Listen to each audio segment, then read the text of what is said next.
Oh. If we do like 6:30, I can get here by 7:15. If we are out, if there's a 10-minute delay, then we're here about 8. Like we're pulling in going, are you gonna need to call? Are you gonna need to call? You know, so appreciate that. It's just crazy. No, We're in Mapleton. my kid, these two names. We're like right on the street of Mapleton. And a lot of traffic is over there. It's not, so it's not like So I don't miss recording. Turn it off to go get salt in.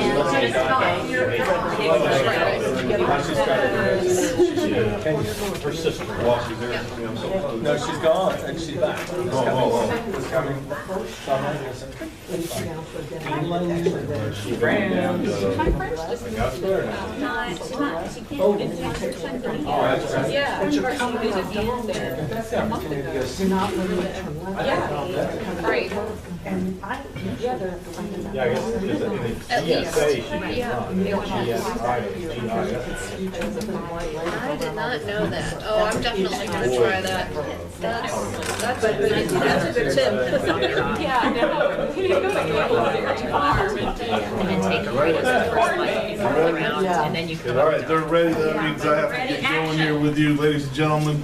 Thank you for coming this evening. A special opportunity to hear from a great attorney on guardianship and planning. I'll introduce her shortly, but definitely want to say thank you to our PAC. Since I've been here 3 years, this lady's been a front runner. I stole her partner. Her partner now works here, which is Brenda. But Brenda and Becky joined at the hip, very passionate in driving the school as parent association. And I even told the board last time when I first got here, there was 3 or 4 of us ladies in that room. Now when we have PAC meetings, we use this area, so it's been a special treat. And I attribute that to the passion of the families, the new ones coming in, plus those who have been here for a while that keep that drive going. So thank you to Becky for putting this together. Our head counselor who oversees the whole property of counseling, Miss Libby, thank you to her. The whole property. It's a lot of land. Libby comes with experience like myself with the public sector, dealing with the system that didn't work for a lot of our kids. That's why we're here. But being a steward and working with the middle school, and then in the transition, I said, hey Libby, I need help up here. We had some new counselors, and she took it on like a trooper, and she's been phenomenal, a great support and filled with knowledge. So we're very special and honored to have her guide us through this year and continuing years. So thank you to both those ladies this evening. And as a head of school, and as a matter of fact, the principals who are with me today, we have opportunity to go to conferences. The blessing is they're here in Atlanta. We got the SAIS, which deals with Southern Independent Schools. We've got the LD, which is dealing with dyslexia, conference being here in Atlanta. We even have the National Independent School here in Atlanta. So a lot of conferences, so we have the opportunity to go. And I was there today, and you got a couple of speakers yesterday and today. I had a speaker talk today about kids and talked about content, talked about, for example, this cup. And it was he had an illustration of a guy that went to a ballpark, and there was a professor that just took a picture of this cup at the ballpark. He said it was soda, but if you go to the Braves game, you know that cup's worth 10, 20 bucks, and it's got something other than soda in it. Yeah, so he took a picture, he goes, how much can fit in it? And the whole conversation was more about solving a problem and creating a problem. And then kids, through social media, his students started, college students started kind of interacting with it. It's like, well, what if it had ice cubes? Is it filled to the top? And then questions kept coming. And that was the beauty of it, is when I started thinking about it, is most schools, myself as a teacher, been doing this about 30 years in education, but it was, I know all this stuff, and I'm gonna teach you all this stuff. Nowadays, it's not that way. And that's what college people and professors say. We don't want to teach you content. We want you to help them navigate how to learn, how to think, challenge themselves, because we can teach content. And that was what's great about it. When I'm sitting there listening to the guy talk about, and I'm looking at all the tweets that are coming in about, what about this variable, what about that variable, and then it went over my head. But it was all about kids thinking more than just content. It was problem solving. And that's us. I mean, you don't just go to school. How was your school today? Well, I earned this. I got deducted this. I got this slip. I earned extra. So it's more of concepts of challenging here and thinking, I'm not saying anything you don't know, but when I'm sitting there with all of them, it's like, that's the cottage school. That's the cottage school. We have an opportunity to have each individual, and I tell every parent the first thing, I say to them when the kids sit, I said, I don't want to hear from you, mom and dad, no disrespect. If Mark's late, he's got to call me. He's got to call me because it's his job, he earns it, I don't give it to him. And I don't care if he's 6th grade or 12th grade, if he's late or not coming, he calls me because he's responsible. And that's kind of how it starts. And we have this wonderful opportunity. So I'm sitting there listening to him, the great cottage school. That's what I thought, just the things that we're doing here, 33 years and continue. Today we're going to talk about planning. We have the honor of Heather being with us. You do have her bio, so a couple high points in there. I don't know if you're an Auburn fan. War Eagle. War Eagle, if you are, she's a War Eagle. So she graduated. I know there's some who aren't, but anyway. So. Auburn is next in my love. Sorry. But she's one of the just 9 attorneys in the state of Georgia that's certified in elder law by National Elder Law Foundation. Is credited by the American Bar Association. Practice is concentrated in special needs law, and that's a wonderful thing to have her as a friend of the cottage school to be able to come and speak with us. Also, she ended up with her JD from Tulane, and as you can read through, she has a lot of other accolades and areas that she helps. But we're privileged tonight to have her join us to speak about dealing with guardianship, planning, and helping our students. So thank you very much for being here this evening. Thank you very much. I am happy to be here. I'm happy to be called a friend of the cottage school because I certainly feel like I am. I've been practicing about 16 years, and over those years I've had many clients that have been from cottage school, always good, involved, passionate families that I enjoy working with. Also, my law partner, Mark BIERNATH, who I know Becky knows, and maybe some other of you do as well. His daughter went to cottage school. She is recently graduated from the University of Minnesota. Why anyone goes up there? They had family up there, so, but I mean, still. That's the only reason. I would have to really like that family to go deal with that snow. But anyway, she is graduated and come back to Georgia, got her degree in education, and she's working as a teaching assistant up in Gainesville, somewhere up in that neck of the woods. So, you know, have professional and then personal ties with the cottage school. So glad to be here tonight. So, of course, I have to give my disclosure and legal disclaimer saying that, you know, this is just general information. This is not legal advice. You know, I wouldn't say don't try this at home, because one of the things I'm going to tell you is that you can do this guardianship thing yourself if you want to. But, you know, kind of akin to don't try this at home. Your facts might be a little different, so there will be plenty of time with a group like this. If you have questions as we go along, please just raise your hand and take questions as we go along. If we get too sidetracked on time, we'll say, hang on. And we'll, you know, get through the presentation and then come back to questions. But your facts may differ. So here's some information about me. Steve was kind enough to say some of that stuff. My favorite is the last one there. I have a 7-year-old and a 10-year-old, 7-year-old son, 10-year-old daughter. Let's see, this time tomorrow we have trunk or treat. There will be the crazy cat lady. My daughter is going to be, she's wearing a bathrobe and pinning cats all over her. And my son is going to be Minecraft now that I have driven across the countryside and attained the Minecraft costume. Okay. Awesome, Mom. I really like, where's my cape? So we're going to talk about guardianship tonight, and I like to start with this traffic light slide because there are certain things that when we talk about this, you can get overwhelmed about it, not know what to do, and then do nothing. So in the context of guardianship, different ways to focus. There are things that are possible. Could this happen? Could this happen? Could that happen? Absolutely, anything could happen. But those are the types of things that might paralyze you if you just think about everything in the world that could happen, as opposed to things that are probable. Okay, what realistically, based on your child, is something that would probably happen? And then there are things that are inevitable. And as you can imagine, as an estate planning attorney, the things that I think are inevitable are Death and taxes. death and taxes. There you go. Who knows what's going on with taxes these days, but I'm pretty sure about the death one. So, factors to consider as we go into guardianship. Guardianship and the need for guardianship. People will always say, does my child need a guardian? And the answer for me initially is, well, I don't know. You tell me. Does your child need a guardian? Because not everyone with a diagnosis needs a guardian. And there's factors that go into it. So one of the things that need to consider are intellect. If your child has a particularly low IQ, okay, that's going to be a factor in this. If they are not able to read or write or comprehend, make decisions, if there are intellectual disabilities, okay, then yes, that's one factor. What about behavior? Okay, so your child might have a diagnosis, but how does that diagnosis impact them? How does that result, what's the resulting behavior by virtue of that diagnosis? Is it harmful behavior or not? So that's another factor that comes into play, is the behavior.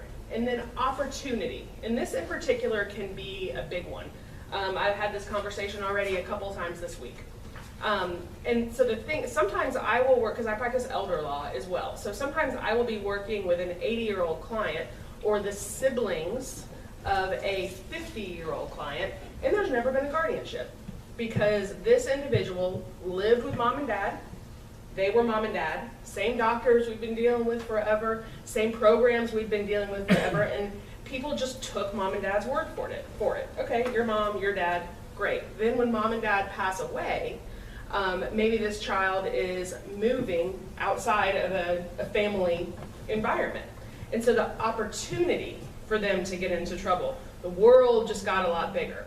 A lot of you are probably experiencing this. You've got things under control. You've got your teenagers, everything is rolling along. But as they finish here at cottage school, the world might get a lot bigger for them. They might be exposed to different people, have more opportunities to get into messes or to get into trouble. So the convergence of all these things is what leads to the need for guardianship. So what actually happens? It's not just a diagnosis. What about the ability to communicate? That's another big one. We'll get to the legal standard for getting a guardian, but it does have to do with communication. So if a child, if people come to me and if they say the word nonverbal, I'm saying, okay, well, we're going to need a guardian. Simply because they can have all the intellect in the world, but if they can't communicate on their own behalf, they're going to need some assistance with that. Okay, so behaviors. My partner Mark did these slides, and we have a difference of opinion as to whether you want them all up there at once or whether you want them to phase in. I want it all up there at once. So pardon me while I do a little extra clicking. Would the person who potentially might need a guardian, do they engage in behavior that is dangerous, either to themselves or others? What about poor safety awareness? One question we will often ask clients is, has your child ever met a stranger? And some people will look at me and be like, what do you mean? Whereas other parents know exactly what I mean. And they'll say, nope, my child has never met a stranger. That's going to make them vulnerable to others.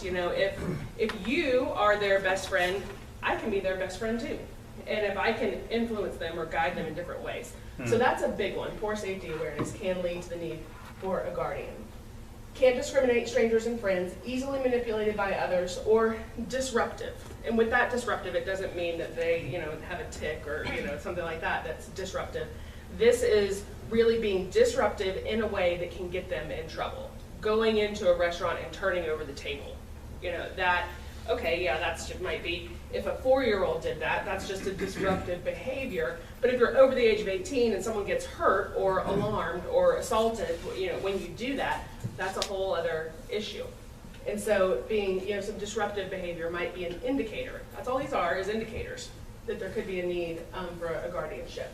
Personal space. Do they recognize that this computer belongs here? And that if we were to take it because we just wanted it, that would be a problem. So not honoring others' personal space or other personal property. A lot of this has to do with, if they were to get in trouble, it can be helpful if there's a guardianship in place. it can be helpful because once the child turns 18, they are the child, and you don't necessarily get that call from the authorities because they're 18. And you know, you're just your mom and dad, sure, but if you're 18, you're 18, you're a grown-up, haha, as if any 18-year-old is a grown-up. But nonetheless, so a lot of these types of the disruptive behavior, the personal property, personal space issues, a lot of that has to do with just making sure if something happens and you're the guardian, you're going to get that call. You know, it's just as if you were mom and dad plus, you know, for all those years. So a lot of it too just has to making sure that you have access to the information that you need in order to help your child. So, Quick question. sure. When you say you'll get that call as a guardian, where does liability fall within that? That's a great question. That's back on the next slides, but we'll go ahead and jump there now. People often ask that question. Okay, if I'm the guardian, then am I liable for things that my child does, or my ward? You know, I say child because that's the audience I'm with here. But the ward, just because the ward does something, the guardian is not responsible for that, not liable for that by virtue of the fact that you are the guardian. If you think of it as a matter of public policy, the state wants people to step in and help people who need help, offer them guidance, offer them assistance. So if we were to make you liable, there'd be a big disincentive. If I sat here and said, yep, absolutely, you're liable for everything he or she does, you know, from here on out, you're going to think twice about, maybe I shouldn't do this. So if you think about it from that perspective, it makes sense. Now, there can still be some liability if you know good and well that your ward likes to drive and finds the keys and is going to go out there, and then you do nothing to secure those keys, or you do nothing to secure a gun. You know, you could potentially be liable for those things, but it has nothing to do with the fact that you were a guardian. You were just a negligent human being. And so you can come into some liability that way. But it doesn't, just because you step in and serve as someone's guardian, it does not make you liable for all of their actions. Pardon me, you said you'll get the call. I mean, they don't wear a bracelet that says, you know, my guardian is so-and-so. Call me, Right.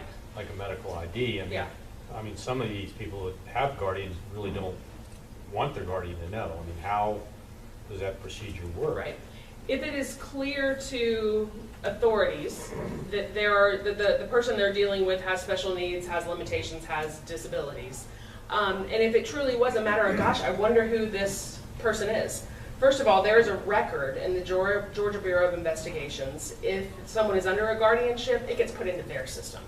So when I say you get the call from them, if it's just the person at the gas station where they stole a pack of chewing gum and they didn't call the authorities, okay, no, that person's not going to know. But if authorities ever get involved, there's going to be a record with the GBI that this person is under a guardianship. So if authorities ever get involved, they're going to know, okay, Bob is under a guardianship and Alex is his guardian, and so then they contact Alex. Is there a system across state lines as well? I believe every state has a record, a base. So if they were to find out that this person was exhibiting unusual behavior, and oh look, they have a Georgia ID card in their wallet, then I would have to think they would then reach out to Georgia and say, hey, get record of any guardianship for this person. Who do we talk to? So incapacity. That's what we're talking about here, is if someone is deemed incapacitated, and we'll talk about what that means legally, but if someone is deemed incapacitated, then they qualify for having a guardian. They are appropriate for having a guardian appointed. So anyone under the age of 18 is incapacitated. They have a disability, and that disability is known as minority. Minors cannot enter into contracts on their own, can't enter binding contracts, can't make decisions on their own. That's why when you are mom and dad of an 18 or someone under the age of 18, you hold all the cards. What you say goes. The doctor listens to you, not to the kid. So that is in and of itself an incapacity. So then we reach the age of 18, and there comes the issue of, okay, can we use a power of attorney? Now in Georgia, there are two powers of attorney. One is a financial power of attorney, often referred to as a durable power of attorney or a durable financial power of attorney. And then There is another document, also a power of attorney, but it's known as the Advanced Directive for Healthcare. And Becky and I were just chatting about this before. Anyone over the age of 18 should have an advanced directive for healthcare, naming someone to make decisions for them if they are not able to. I have an advanced directive that names my husband to make decisions for me if I'm not able to. I don't have any 18-year-olds yet, but when my children turn 18, they will be signing powers of attorney to say that I can make decisions for them if they become incapacitated. So with that power of attorney, you are saying, I am still able to make these decisions. What if I'm already incapacitated now? If I am incapacitated, then I do not have the ability to appoint someone to serve as agent for me. In my elder law practice, I see this where mom is 80 years old and has dementia and can't, focus on anything or carry on a conversation or express her wishes. She's incapacitated. And the child comes in and says, we need to get power of attorney. Like, yeah, that ship has sailed. We can't do that at this point in time. That 80-year-old with dementia has lost capacity. She can't make a rational decision about these types of things.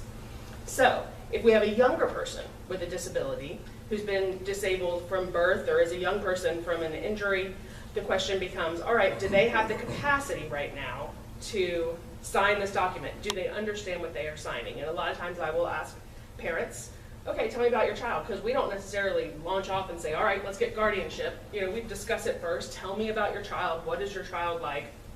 And I say, well, do you think your child could sign a power of attorney? And my favorite answer is, oh yeah, she'll sign anything. She'll sign everything in front of her. So that's not what I was asking. Does your child understand what they are entering into? Because if your child will sign anything that you put in front of them, they might sign anything anyone else put in front of them as well. So that goes back to that vulnerable issue, the never met a stranger, that type of thing. Because when you sign a power of attorney, I'm saying I can make these decisions and so can my agent. So I don't want to go to the bank tomorrow. My agent can go for me. So when you sign, if your child were to sign a power of attorney naming you as an agent, they can still make these decisions. Because you have said, by virtue of the fact that they signed this document, they were making a decision right then. And right then, you thought they could make a decision. So you can't then turn around and say, because you don't like the decision they're making, you can't say, oh, don't listen to her. If your child can, or if you put forth that your child can understand to sign that power of attorney, then they can understand to make the decisions associated with that. Another thing with powers of attorney, if your child gets mad at you, that power of attorney can be revoked. If I get mad at my husband, that power of attorney can be revoked. Can be changed at any point in time. So that's another exposure. And we're going to get into some more contrasting between guardianships and powers of attorney, but just to get your mind thinking about those two different things. Whereas if you have a guardianship, I am removing the right of the ward to make those decisions, and I'm putting the rights to make those decisions in someone else. And we'll go through a laundry list of what exactly those decisions are. But that's the question?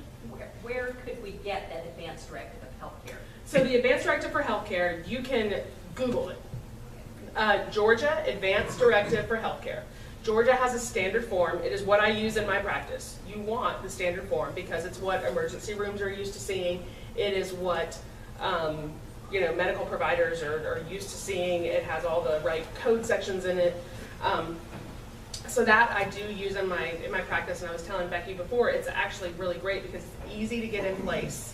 You only need 2 witnesses, no notary, no nothing. You can literally pull in the next door neighbors and say, hey, could you come over for a minute? I'll give you one of these nice glasses of wine. He comes in here and watch this get signed. So that on the medical side of things, that's a nice plus on that one that you don't have to have if you get lugging somebody to the bank or a notary. Don't you have to register that form somewhere? You do not. The Advanced Directive for Healthcare doesn't get registered anywhere at any type of centralized location. Now there are health systems and there are document banks where you can register them. And then if different hospitals subscribe to this particular service and you land in their ER, they can see that you have that. But there's not any legal requirement in order to make it effective or anything like that, that it has to be recorded. What I would recommend though is making sure that at least your primary care physician has it. I went and spoke to a group at Emory a couple weeks ago, and Emory employees, and they informed me, I always learn stuff at speaking engagements too, they informed me that if you've got anything on with a doctor at Emory, they're centralized. So if you go to one Emory office in Johns Creek, they've got you downtown, or whatever it is. Photocopies, okay? Yes, photocopies of the advanced directive for healthcare should almost always be okay. I have not had, knock on wood, in 16 years an instance where someone needed the original advanced directive for healthcare. Now on financial powers of attorney, originals can be needed. The primary instance where you need them is a real estate transaction. If you are going to sign a deed on behalf of someone, using a power of attorney, you have to record the original power of attorney in the deed records along with the deed that you have signed. So those are the times that they need to be recorded somewhere. People always ask that. We're not talking about wills here, but people ask that too. Wills don't need to get recorded anywhere either. When someone passes away, they do. But while someone's living, you don't have to record your will anywhere either. You can, for safekeeping, if you are concerned that someone's going to try and destroy your will because they don't like the contents of it or something like that. You can file it at the courthouse just for safekeeping. Excuse me. Given that the power of attorney, there are places you're going to need the original, then you're suggesting you should, before that person's incapacitated, you should get 4, 5, 6 originals? No. No? Yeah, you only want, and this is a practice preference. I only want there to be one original. A lot of times I see in practice where we've got 3 kids, so I'm going to sign a power of attorney, 1 original, naming each kid, so that way either of them can act. Disaster. If someone disagrees, or even having, if you want to revoke your power of attorney, if you want to destroy it, let's just have to destroy 1, and not all 4 of them that are floating around out there that we forget who we gave them to. But if I have So to just give that 1 to original. To the real estate attorney, I don't have an original any longer. Well, you get it recorded, so you get it back. Oh, okay. It just Okay. gets recorded at the deed Okay. office, and you get it back. And then, one of the pros of doing that is, once it's been recorded at the deed records, if you then lose the original, then you can always go get a certified copy with the court, because the court certifies, yeah, we saw the original, and this is an exact copy of it. So you can record a real estate, or a power of attorney, financial power of attorney ahead of time, just as a precautionary measure. I don't, again, because if you then revoke it, we've got these old ones floating around out there. But Another question, these advanced directives and these power of attorneys, how do they work when you have to take them out of state? Does a Georgia one work in Louisiana or Florida? Or? Well, you had to pick Louisiana, the craziest state of all, with their Napoleonic code. I went to law school there, so I can say that. But, they should work from state to state. Georgia has a law that if you have, let's say, a Kentucky power of attorney, one of the things that you worry about moving from state to state is states have different execution requirements. Like here in Georgia, for a financial power of attorney, you only need 1 witness and a notary. However, when we sign them in our office, we use 2 witnesses and a notary because I know that Florida requires that. So we try and have best practices, are all-encompassing. But let's say that didn't happen. And then we were in Florida trying to use that power of attorney, or vice versa, you're in Georgia trying to use a Kentucky one that wasn't up to our standards. We have a law in Georgia that says as long as it was validly executed under the laws of the state where it was executed, then okay, we will honor it here in our institutions. It might be a little more hassle, obviously. Ideally, I would say if you do move, you get your documents looked at in that new state and just make sure that they're okay. Probably with the financial, I met with clients this afternoon. I reviewed their estate plan. They just moved here from out of state. Everything was fine, but we are going to review the powers of attorney. And that's just for ease of operation. Their will was fine, their trust was fine, but just for the powers of attorney, because the Georgia folks are used to seeing Georgia documents, we're going to update those. So that might be as easy as that if we moved out of state. But sometimes you're not able to. Like if I sign a power of attorney here and then I become incapacitated and I move to Alabama, well, we don't just have the option of getting a new power of attorney, and we don't necessarily want to run to the probate court and have to go through all that sort of stuff when I had the planning ahead of time. So a lot of times you just have to fight for that document. You know, stick your neck out, don't take no for an answer. Banks are particularly notorious for it. Only recently, there's another slide in here in a few minutes, only until July of this year, up until July of this year, financial powers of attorney did not have to be honored in financial institutions in Georgia if the bank didn't want to honor it. And as you can imagine, if I walk in to the bank with a power of attorney for my mother and say, I'm my mom's agent, and oh yeah, I'd like to close out that account, just go ahead and hand me that money. Banks get a little nervous about that. And so a lot of times they would say, oh, we don't honor any power of attorney that's not our form, we don't honor powers of attorney in general, whatever their statement might have been. And it was a real problem. So finally, the Alzheimer's Association introduced a new bill which just passed in July, or became effective in July of this year, saying that if you have a power of attorney that's executed after July 1st of this year, and it's using the standard Georgia form, which isn't the greatest, but we've beefed it up some. You can add to it, so we've added to it, and so it looks like the standard Georgia form, but it has a little extra good stuff in it. Then the power of attorney has to be accepted by the bank unless the bank suspects fraud, and if the bank does suspect fraud, they have to notify the Georgia Bureau of Investigation. So again, it's sort of some built-in security, but for people who have signed these powers of attorney, but at the same time also making it easier on the agent, as long as they're behaving themselves, to actually be able to use that document. So that's been relatively new, late-breaking news, exciting news in my world. I know, it's craziness. So with this incapacity issue, so advanced planning, perhaps we use powers of attorney for your children. If not, then we will need to look at the guardianship route, or we need to evaluate both. Important thing for you too is going to be to have powers of attorney. What if you get old one day and want to preserve assets for your child? Not going to happen, huh? No way. And you want to preserve assets. Maybe you want to make gifts to your child. Maybe you want to set up a special needs trust for your child. If parents ever need long-term care, they might want to shovel over assets out of their name into their kid's name as part of their own Medicaid planning or long-term care planning. And so you want to make sure that you have a power of attorney that allows your agent to do that. Because if we need to do it, it might be because you are not active and healthy and vibrant and able to participate in that. So you yourself should have that. And then the use of trusts. One thing that you want to be careful of, we're not really talking about benefits here today, but for benefits, some benefits, SSI, maybe some of you have already evaluated this or looked at it for your kids who are turning 18. SSI is a monthly benefit, income benefit, that an 18, you can start getting at age 18 if you have a disability, but there's a financial component to it. You can only have $2,000 in countable resources. So a lot of kids get SSI because when they turn 18, let's face it, none of us had $2,000 when we turned 18.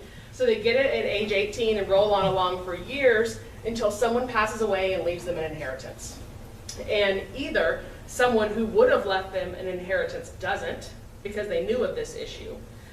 So the child is lost out in that arena, or they leave the inheritance and it causes them to lose the benefits. Well, the benefits can be left in a special needs trust, which will, you set up the trust and you set up your trustee, you decide who's going to be in control of it, and that the wording of that trust is acceptable to Medicaid and Social Security, so it doesn't disqualify them from benefits. You can have $3 million in the special needs trust and they can still keep benefits. But what that also does is avoid the need for conservatorship. Thus far, I've only been saying guardianship, guardianship, guardianship, guardianship. Guardian is the person who makes healthcare decisions. A conservator is the person who makes financial decisions.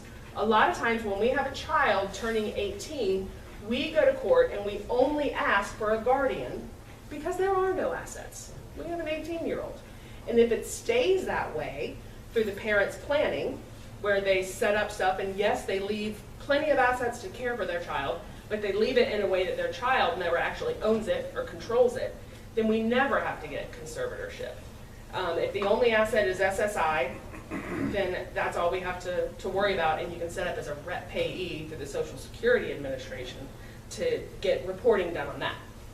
What's the amount you can put in a special needs trust? That's all I heard you say. Oh no, I was just using an example. Okay. Any amount, Okay. no matter what is in there, it is exempt for Medicaid. And the reason that works is if you were to pull out your wills that you have right now, you might have a trust in there for your children because they were young when you set up the will, and it says, use this property for my child's maintenance, education, support, and health. Very broad trust, available for the kids. We're just setting it up there, and then we say, then at age X, they get it. They can tell the trustee to go jump in the lake, and they get the money, and they go buy their Maserati or whatever else it's going to be. So with a child with means-tested public benefits, so SSI or Medicaid, if Social Security reviews that trust and sees the word support in it, they say, great, go use that trust to support the beneficiary, and when that money's gone, you come back and we'll talk about getting some benefits. So one of the things that you might hear it also called a supplemental needs trust. That's the same thing as a special needs trust. Those terms are interchangeable. And what it means is we use this money to supplement the beneficiary, not to support the beneficiary. Now the trustee can use it to support the beneficiary, but the trustee doesn't have to.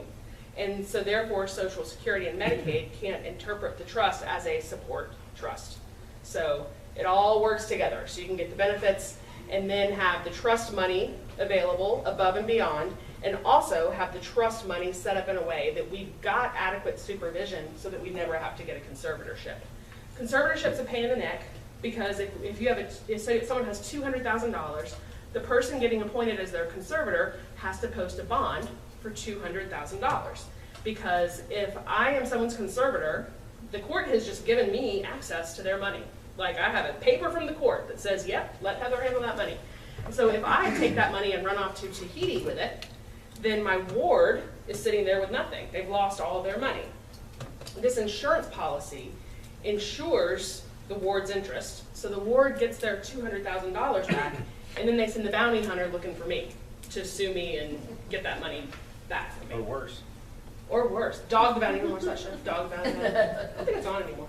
I might add that since I'm someone in that business, that the other bad thing about that is that we as the surety companies that write those bonds will require that you pay upfront the estimated premiums for those bonds for the anticipated life of conservatorship. So you have to come out a huge chunk of change. They're not cheap bonds to start with, up front for like 30 years if someone is 40 years old or something like that. So it's there's a lot that goes into that. And the court requires it. I mean, it's an annual renewal. What I've seen typically is you do 3 years up front, and then every year. Yeah, it depends on which company and the amount. The more they go up, the more they want up front. Right. I had a question about this idea that this is supplemental, not primary support. Is that law? Has that been in place a long time? Is it pretty well tested? Since 1993. Okay. It was the Omnibus Budget Reconciliation Act of 1993 that officially blessed it. But really, special needs trusts were in use before that, and they worked fine, but that was when it officially came into being. And federally, and so it's federal law, so it's anywhere across the country, but each state is its own kingdom and has its own little Medicaid rules that something Georgia might allow that Kentucky doesn't, or vice versa. Okay, so back to our powers of attorney. This is allowing your agent to act on your behalf when you are unavailable or incapacitated. We've already mentioned we're going to have financial and healthcare powers of attorney. The person must be over the age of 18, must have capacity, meaning that they understand what they are doing. So if I am going to sit down with a child of, I guess they're an adult at that point because they have to be 18, but an adult of, questionable capacity, whether we don't know or the parents are looking to me to help make that decision, what's to do the right thing. If we don't, my first go-to is always the vulnerability issue. If we feel like there's vulnerability, are they going to come and sign a contract to pay the guy $10,000 to clean the gutters? Are they going to go to the Apple kiosk at the mall and sign up for the latest, greatest iPhone 200 or whatever the version of it is, along with the 18-year contract? Because if they have signed a financial power of attorney, that's a contract. So if you said, I'm not doing conservatorship, I'm not doing guardianship, we're just going to do these powers of attorney, those are contracts that they enter into with their agents. So because they were able to enter into that contract, it's hard to turn around to Apple and say, oh, well, they didn't really understand what they were doing. You can bet Apple doesn't want to do that. I shouldn't pick on I Apple. have- I like Apple. So I work for Apple. I love my iPhone. I have a friend of mine whose sister-in-law every 3 or 4 years gets cable TV and internet. She doesn't have a cable TV or anything. And they just call and she says, sure. And Yeah. Yeah. Sign me up. Yeah. So that sort of thing. So you couldn't go back and then void that contract. Whereas if your child were under a guardianship and they went to the Apple store and did all that, okay, well, the Apple people don't know it then, but when you find out, when you get the credit card bill, you can then go back to Apple and say, this person does not have the ability to enter a contract, refund that, here's your phone, goodbye. So that's a big difference. And that's another good example of guardianship takes away the right of that person to make decisions, good or bad, but they still maintain those rights. And again, the guardianship you don't worry about until after 18 because they're incapacitated till that point. Right, and actually, so 17 and a half, you can, unless you're anyone here in Forsyth County. Okay, Forsyth, you cannot file. So Georgia law says it's 17 and a half you can file for guardianship. But the difference is, so you go through the process, it takes about 8 to 12 weeks to get a guardianship done from start to finish. And so that could potentially create a problem where if you couldn't do it till the child was 18, something could happen in those 8 to 12 weeks that you needed. So the law changed in 2010, I think it was, to say that you can file at 17 and a half. However, the probate judge in Forsyth County has taken the position, and don't tell anyone, but it's not wrong, that at 17 and a half, because part of the process we'll see here in a minute of getting served, getting a guardianship in place is getting served. And someone under Georgia law has to be 18 in order to be served. You got to be an adult to get served. A lot of the probate judges haven't picked up on this or did pick up on it, but see it as a matter of the greater good to get this done and don't worry about it. But the judge in Forsyth will not allow filing of guardianship before someone turns 18. But any other county, you can file at 17 and a half.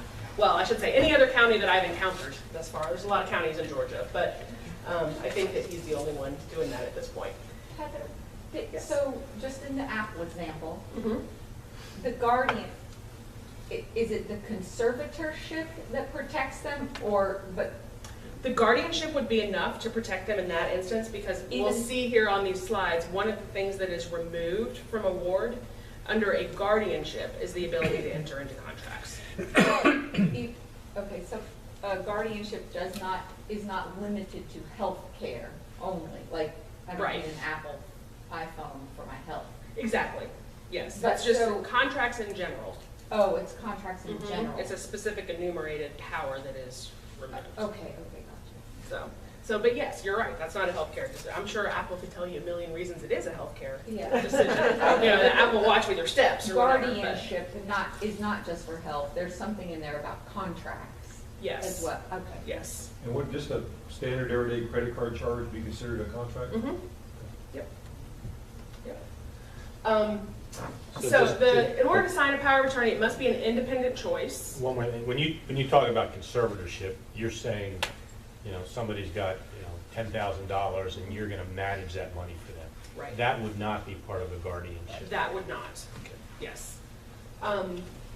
So power of attorney must be an independent choice. It must be in writing. That independent choice part means that you don't say, sign this or we're going to guardianship.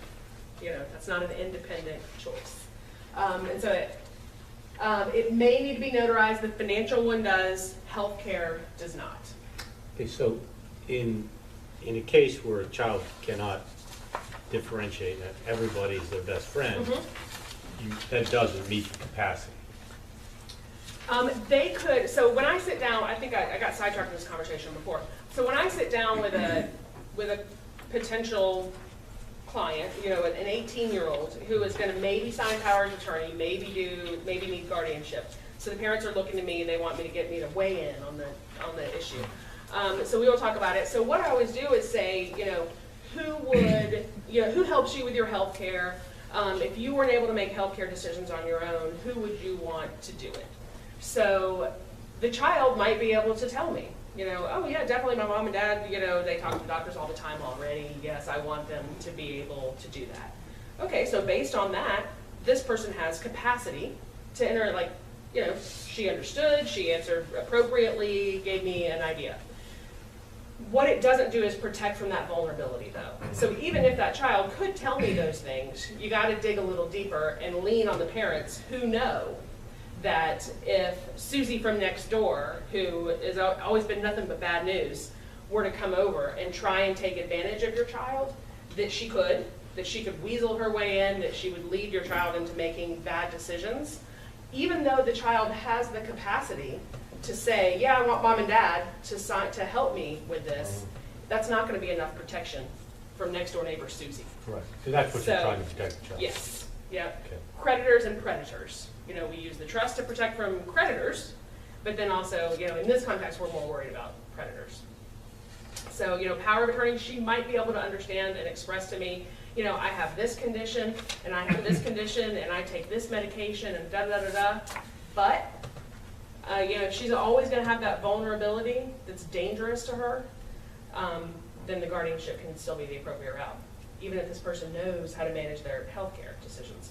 One of the things when we go to court that I always am clear to make it apparent to the judge is that you are not looking to step in and be the dictator here. In that case, where this child knows her medication, this child knows her you know, doctors and when she needs to make her next appointment, great, let her do it. You know, and I make it clear to the court, you know, we're not looking to be a dictator here. We want to encourage her to function as independently as she can in as many areas as she can, but there are limitations, and we've got to protect for that. So is that vulnerability from Susie, is that, back to our traffic light, is Susie's influence a possible bad result? Is it a probable bad result? Or is it an inevitable bad result? So that if you think back to that traffic light, you know, if it's just down here in the green, yeah, it's possible that she lives with us and she's really never left alone and da-da-da. You know, maybe you can avoid it at least for the time being until the world gets a little bigger. But as you can see here, there's not much black and white, you know, as far as do we do it or do we not. Once the guardianship's in place, it's very black and white. You know, you're in charge, you are to involve your child as much as you can, but at the end of the day, what you say goes, just like it did before the age of 18. So limitations, this is limitation on the powers of attorney. Doesn't remove any rights, you can't void contracts. It can be revoked, we touched on that one. If someone gets mad at you and revokes it, it may not be honored. If you show up at the bank with this power of attorney because grandma left a CD that you need to get retitled and into the special needs trust or something like that, and you say, oh, well, I'm my child's power of attorney, and your child is like wandering aimlessly all over the bank and won't answer questions from the teller, you know, the teller might be like, we have a power of attorney, but, you know, I don't have to honor it if I feel like it's suspicious. So again, you might have thought you were so smart because you got the power of attorney signed and haha, and I've got power of attorney and I've avoided this whole probate court mess, but it might not be honored. It can also be evidence of capacity. So a lot of times parents, no one wants to go through guardianship. They're concerned about the impact it's going to have on their child who they've told for years and years and years, you can do this, you can do anything, it's, you know, and then now they've got to, for the child's own good, be like, because it is a real hearing, as we will talk about. You got to get up on the stand and make your case, and your child has a right to be there and hear it. So for a lot of those reasons, plenty of parents that I work with say, heck no, I don't want to do that. So we have the power of attorney signed, and then 6 months, things are not working. You know, doctors are questioning it and saying, I don't really think that they know that they knew what to sign. I'm not really sure I should be talking to you, or the bank's not honoring it, or whatever the case may be. So then we go to probate court. Well, one of the questions on the probate court petition that you have to fill out is, are there any powers of attorney in place? And so then you've got to say, well, yeah, you know, okay, so 6 months ago, your son signed this power of attorney. You thought he had capacity then. What has changed about his health condition since then? And you're kind of like, oh, well, nothing really. You can still make your case, but at the end of the day, it does, I mean, it is evidence of the fact that at one point in time you thought your child had capacity, and if your child is sitting there saying, I'm fine, I don't need, you know, a guardian and can help make their case, then that can work against you. So it's not necessarily a, oh, let's give it a shot and see what happens kind of thing, because that can come back to bite you. So if you did nothing, Georgia does have a plan in place for emergency situations, a doctrine of implied consent, meaning that this is what, if the EMT shows up and you're unconscious in the car accident, they don't have to get your permission to, that's an emergent situation. So that would still apply if there was anything in an emergency. Involuntary committals. One thing I always say is people say, well, I need a guardianship because my daughter won't take her medication and she won't go to the therapy that I want her to go to. I need to start using son. I keep saying daughter. I'm picking on the girls. And so, in some ways, a guardianship is just a piece of paper. It is not going to make someone more compliant. It is not going to make someone go somewhere that you've been wanting them to go for treatment. It's not enough for you to keep them in a treatment facility against their will. That's a whole other proceeding, an involuntary commitment proceeding. It still happens in the probate court, but that's not a guardianship proceeding. It's entirely different. So in emergency situations, who is authorized to consent for medical treatment? Recently, parents and siblings of adults were added. It used to just be parents of minor children and spouses. Then parents and siblings got added. But again, this is only in emergency type of situations. With the adult guardianship and conservatorship process, it takes about 8 to 12 weeks. So what if you needed something sooner? There is an emergency guardianship proceeding where when you file it, the hearing has to take place within 3 to 5 days of the time that you file the petition. But you have to satisfy the court's emergency status, which is that there is an immediate risk of irreparable harm. And that's very difficult to show. And that varies by county. DeKalb County, you might be able to show it. Fulton County, forget it. There's got to be like the bad guy at the bank with the mask and the gun, or the person trying to disconnect the life support when that's not what they wanted. I mean, it's got to be really, really extreme circumstances. So really, and that's because the court doesn't want people using that just to jump the line, knowing that it usually takes 8 to 12 weeks. So here we are with our rights that are taken away. This is back to your question about the contracts. So some things you might not think about. With guardianship, this is for guardianship. The right to enter into marriage is taken away. The right to enter into contracts, the right to determine where to live. You are the guardian, so you get to make those decisions. Right to consent to treatment, although the ward can and should still participate in the decision to the extent they are able. And the right to revoke a revocable trust. So this is kind of a laundry list. One of the ones that you don't see on there, the right to vote. You keep the right to vote. Any of these rights can be restored. So, and probably the most common of that is the first one there, the right to enter into marriage.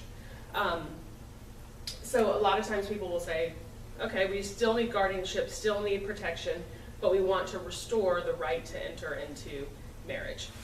Sometimes you don't want to do that because it can mess up benefits. Maybe you just have a ceremony, but it's not entirely legal. So we might go that route. The other thing to keep in mind on that is Georgia does set forth a hierarchy of who gets to be a guardian. And if your child were to get married, spouse trumps parent. So that person would, if they wanted to, they would become number one in the line of priority of having a guardian appointed. So there's obviously a lot that goes into that consideration to restore the right to marriage, but important to realize that it is possible. What about the right to leave school? If you are the guardian, it's going to be up to you to make those types of decisions. Now, legally. Now, physically making it happen, depending on the size of your 18, 19, 20-year-old, could be a whole other issue, but it's your decision. Okay, so rights not lost. The right to refuse treatment. And this one always kind of gets a funny look like, well, why am I doing this then? Again, that's back to that involuntary commitment issue. If your child still wants to refuse treatment, they can. Your child has the right to independent legal advice always, because say you really are being a bad guardian. We want them to have the right to go out and hire an attorney to get the situation remedied. Right to contest the guardianship, right to vote. The right to vote can be included. I've never had it included before. The right to make a will, you can still make a will, but you have to pass the capacity test for that as well.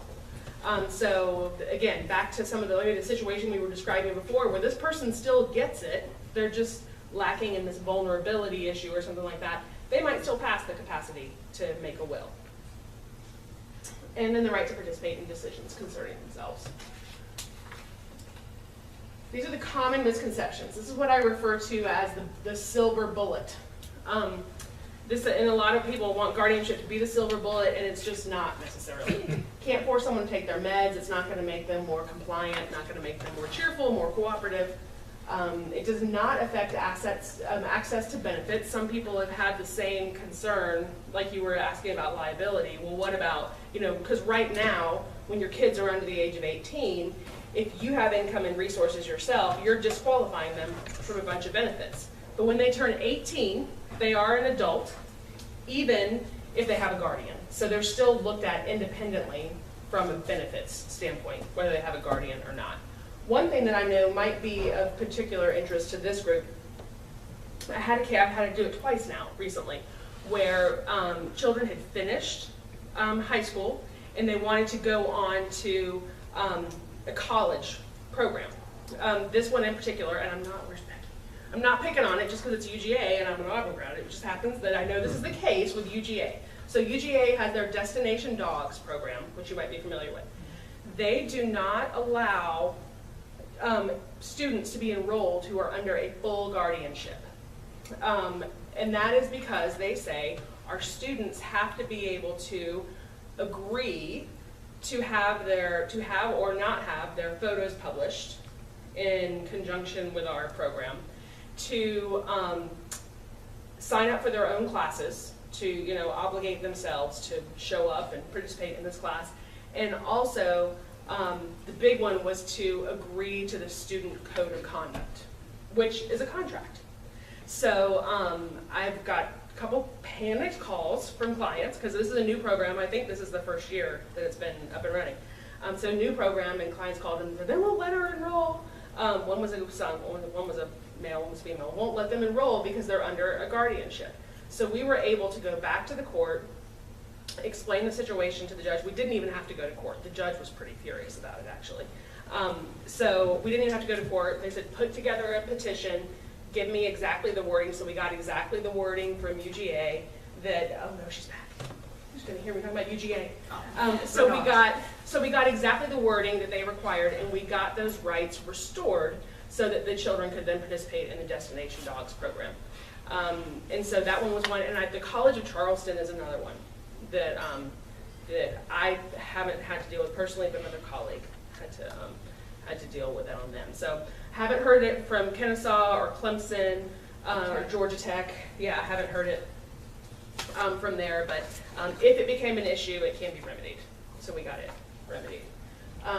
So another misconception for guardianship is that it's not a punishment or a failure. Again, some people just need the help. It's not anything, if there's that vulnerability issue, it's just kind of hard to overcome. So, question here, guardian is not liable for the acts of the ward just because you're guardian. So the actual standard that the court applies is, this is straight from the Georgia Code as to this is what the judge is asking himself, or what the judge is asking herself in evaluating a case.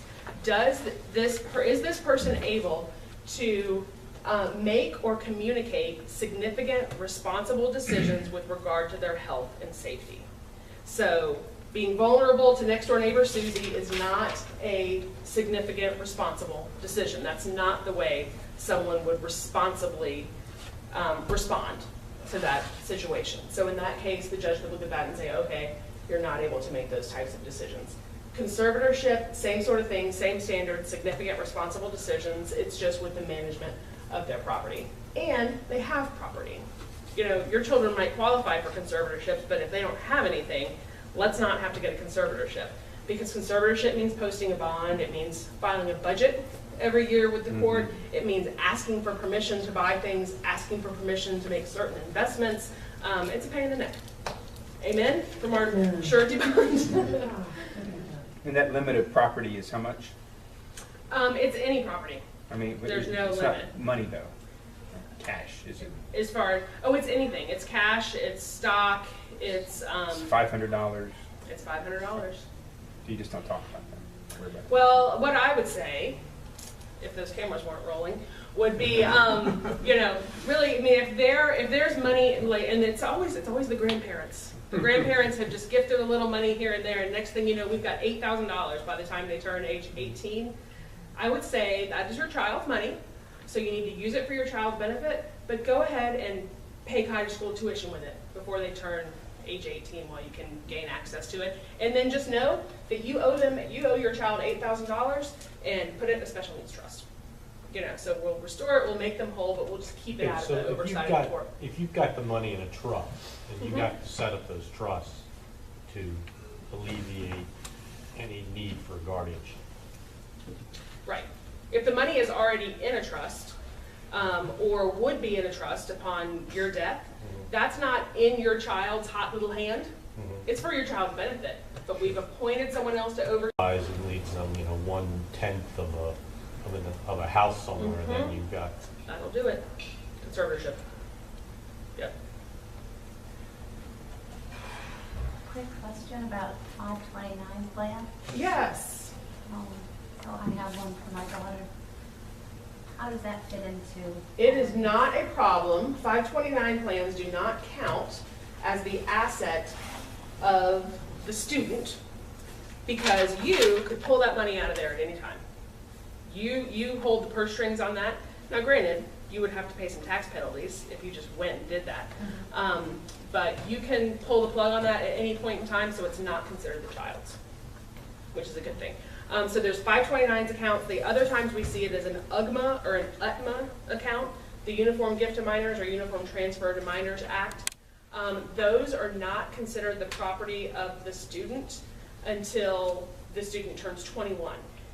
And that varies by state law. Some states are 18, some are 21, Georgia is 21.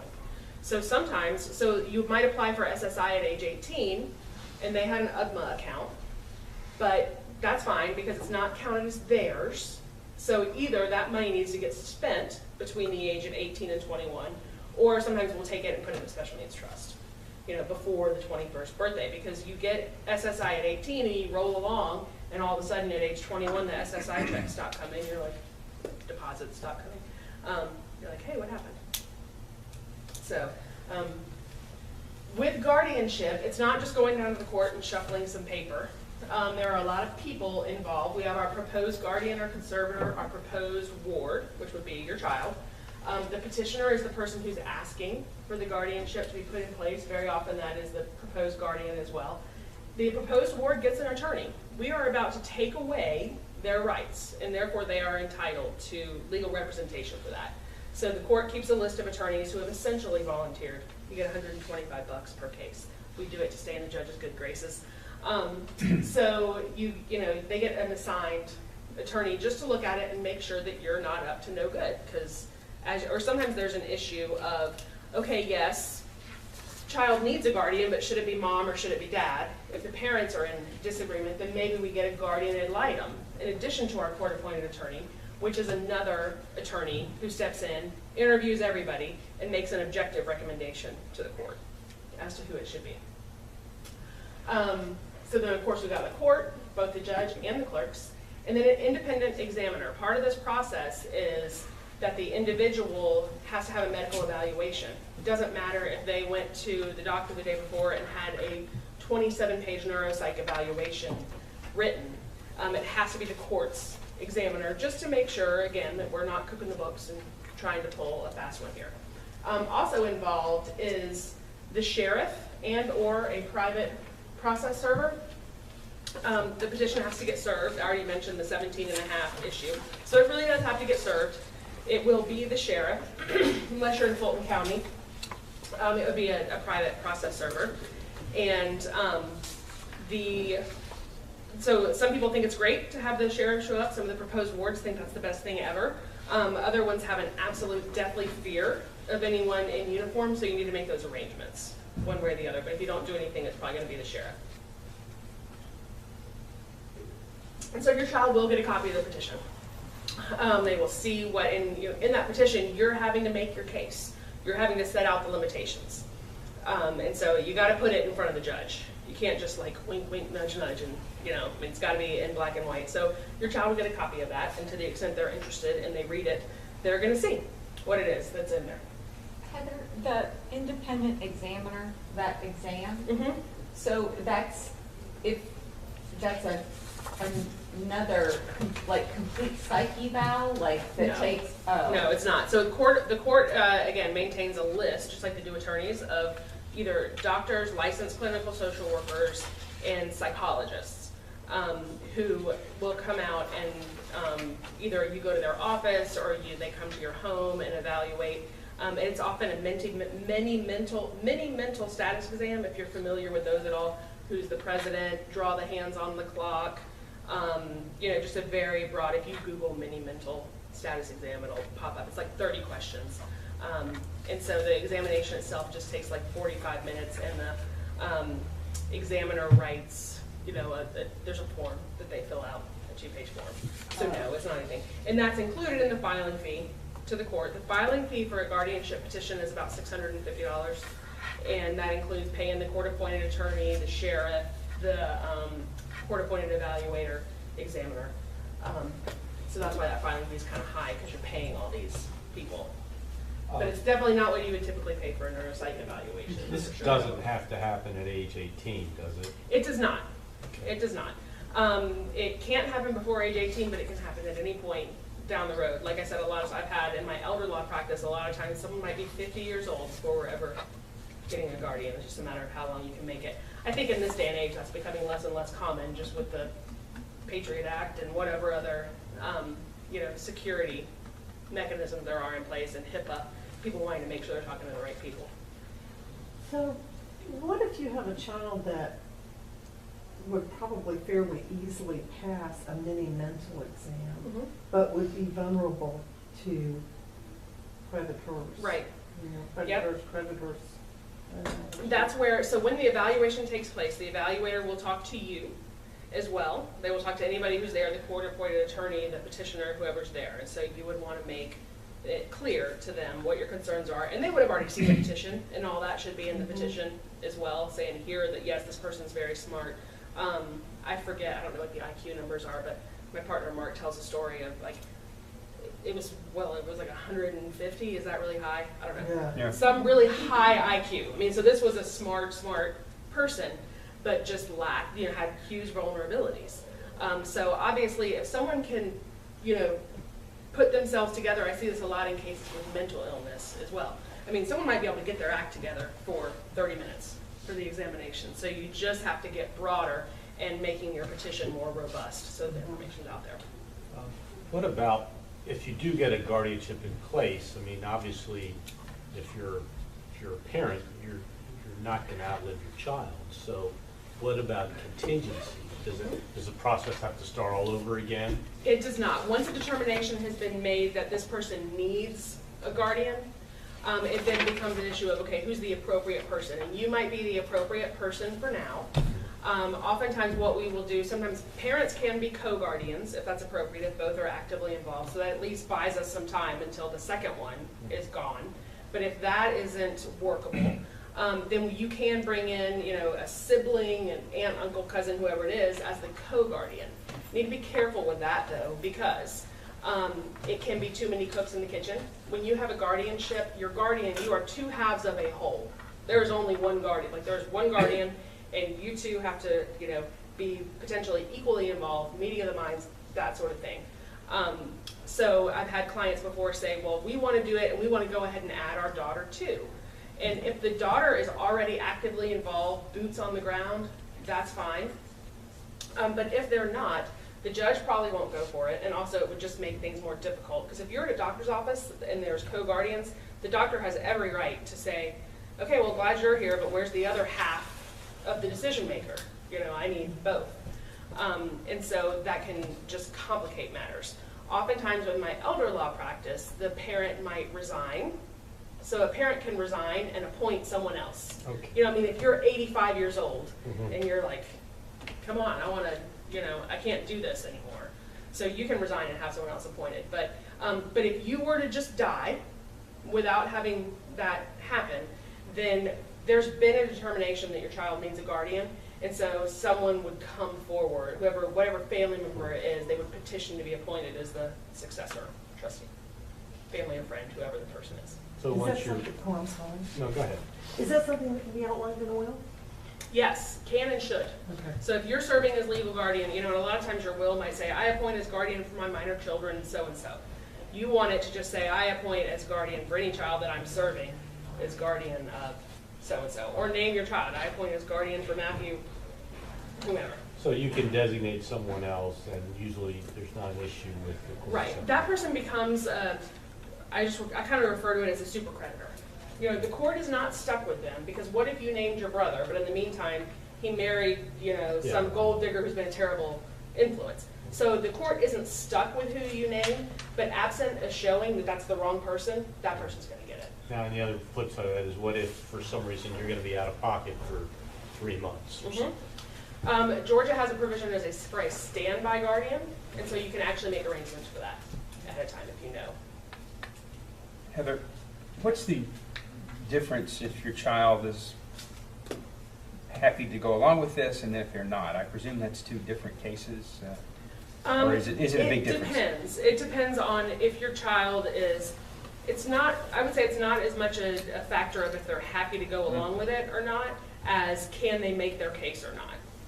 They can be disgruntled all day long about it, but if it's very clear and very apparent that they need it, they're just going to be unhappy and disgruntled, but they're going to have a guardian. But if they're happy to do it, does that make it easy?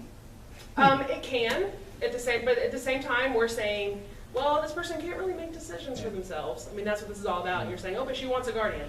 So to me, that's always seemed kind of incongruous to say that. But at the same time, if they are absolutely, like when I'm doing court-appointed guardian work, I say, if you needed some help, would you want your parents to help you? Are they good to you? Is that who you would want? So in that sense, definitely. It does make it easier.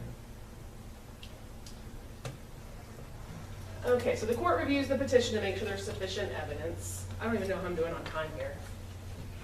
It's running. I bet I'm running out. Yeah. Oh, yeah, I passed. All right, so any interested person can petition. Typically it is mom, dad, family member, whomever, but anyone who wants to can appoint. This is just more about all the people that are involved, the independent examiner. See, if these were all on one slide, we could click much faster. Okay, so petitioner has the burden of proof. It is up to you to prove that it is necessary to have a guardian. So it has to be what you personally know. People will often ask, well, do we know all sorts of doctors' reports and bulk it up with the neuropsych evaluation and the IEPs and whatever else? And no. There is one paragraph. It is not enough to say my child has autism. It needs to be my child has autism and it affects them in the following ways. Here are the behaviors that concern me. If you file a petition that just says my child has autism, the court's going to kick it back out because big deal. Plenty of people have autism and don't need guardians. Okay, so we've gone through the conservator needs to be bonded. You take an oath, you get your letters of guardianship and conservatorship. Once you are appointed as a guardian, you do have responsibilities. And as guardian, you are going to need, the conservator would have to file reports and budgets and things like that we've already talked about. The guardian only has to file a personal status report. Once a year, it's a one-page form. Most courts have their own standard forms that they use. And you file it every year, send it in, no fee for having done that. It's just, you've got to keep the court up to date. The court is giving you a lot of power, so you need to let them know where you are, where the ward is. And then you've got to remain available to the ward, make sure you see the ward, act in the ward's best interest, very general things. Basically all the things you've been doing for the past 18 years. If you move to another state, you still continue with the process in Georgia? You can until, you can transfer it to the new state where you are. At some point, the Georgia court might get sick of you and want to clear their books and say, you've got to transfer it. And if they tell you that, then you do. But up until that point, you don't necessarily have to. Some people want to for ease of operation. If something is going on and you live in Alaska now and you want to make a change to the guardianship, you want to restore the right to marry, well, you got to go back to Georgia to do that. So some people do make the change just to bring it local, but you don't have to unless the court kicks you out. And really that only happens when people want to clear their books. What if the child moves, but the parent stays here? The guardianship would be controlled by where the child is. So if you're still here and your child is in Tennessee, you could transfer it to Tennessee. The Georgia court might tell you at some point, you need to transfer this to Tennessee. So it's going to be dictated by where the child is. If you went to Tennessee and your child stayed here, you're just going to keep on, your child's still in Georgia, it's still a Georgia guardianship. Technically, if you're going to move the child out of state, you have to get permission to do that from the court to say, hey, I want to move my ward out of state. I can tell you though, when I actually file a petition, I'll get calls and be like, what's this? I'm like, well, the Georgia code says I'm supposed to do it. So it just depends. Actually, I did have one recently in Cobb County where I had not seen the client in years and they moved to Florida. They filed their report with the court saying we moved to Florida, and the court said, wait a second, you didn't ask us if you could do that. And they just wanted it cleaned up. I mean, they're not going to stop you from doing it. But okay, so additional information on these, gaprobate.gov. It is a standard form for guardianship. You can complete it yourself. You don't have to have an attorney to do this stuff. That's one of the reasons we like to get out and just give this educational information, but some people say, no, I just want the hand-holding, or I just want to make sure it goes right the first time, something like that.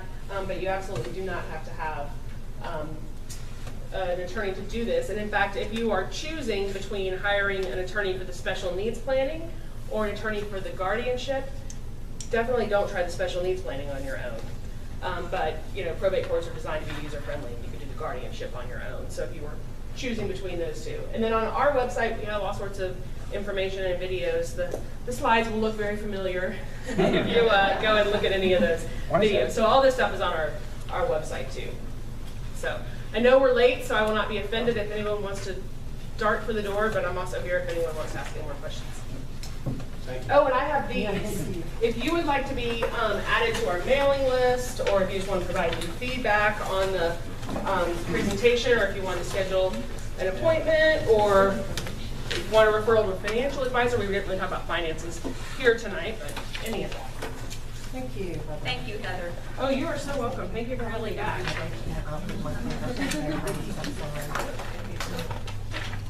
So feel free. Heather, you mentioned that if you had the choice between going to the probate court or the special needs. Now, what is that special needs? So the special needs planning is like your estate plan, and making sure that your estate plan is set up in a way that when your child inherits, there's proper financial oversight of the money, and also that it's held in such a way that it doesn't mess up any benefits, if benefits are an issue. Okay, well, all right, could you mention that? So if the child has some assets, what you recommend is putting them in some kind of trust with a trustee and some designation. Right. That will stay in place long before the child turns, long after the child turns 21. Yep. And so, and again, the primary reasons for doing that, a lot of times if we're worried about benefits, it's a special needs trust, because we want to have not only the financial oversight, but we want to have benefits available as well. And I think there's an article in your folders about special needs trusts. But then also getting the financial oversight and the benefits, whether it's a special needs trust or not. If you know you want someone else investing, spending, you'd want some sort of trust.